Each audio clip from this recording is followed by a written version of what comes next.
భవాని లోకాల నేలే ఓంకార రూపమమ్మా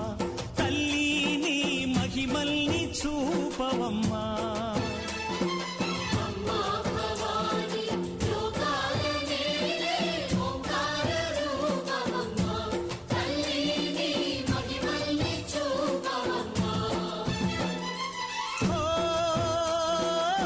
సృష్టికే దీపమా శక్తికే మూలమా సింహరథమే నీదమ్మా అమ్మ దుర్గమ్మ